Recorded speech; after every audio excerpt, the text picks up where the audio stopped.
Et ça énerve beaucoup. Donc, ce n'est pas maintenant qu'on va m'ébranler. On ne peut pas m'ébranler comme ça. Je n'ai rien fait contre personne. Et ensuite, rien ne m'est réprochable. D'ailleurs, toutes les procédures ont été des procédures sans fin. Et jusqu'à ce jour, moi, je n'ai pas encore porté plainte.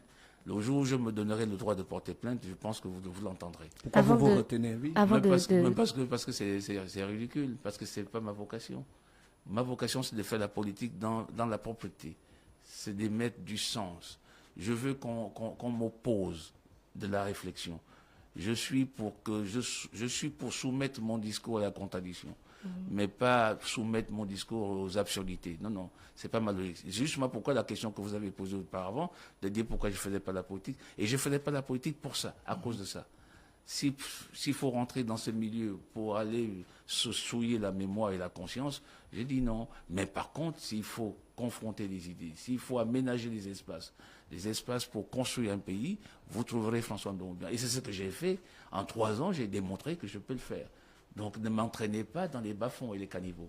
Avant de revenir à réagir, on sait que la transition a marqué un tournant important dans la vie politique gabonaise. Est-ce qu'avec le recul, pour vous, quel est le principal acquis de cette période?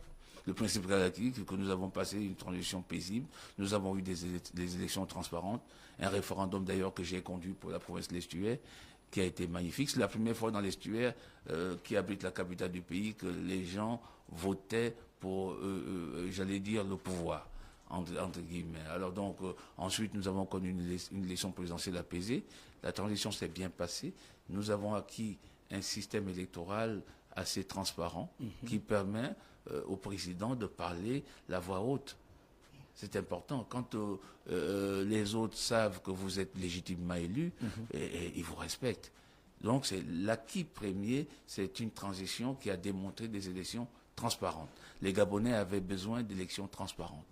Et jusqu'avant la transition, il n'y en avait pas. Et d'ailleurs, au soir de la proclamation du 30 août, le régime en place était en train de passer à ses habitudes et à ses comportements totalement absurdes, en proclamant la victoire d'Ali Bongo, ce qui n'était pas le cas dans la réalité des urnes.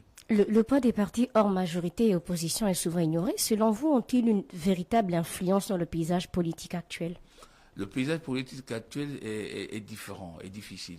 Il était dans la transition.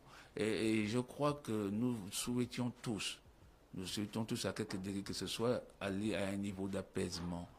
À tel point que il y avait du mal à s'opposer à la transition. On ne s'oppose pas à quelque chose qui a du sens et qui veut souhaiter mettre en place un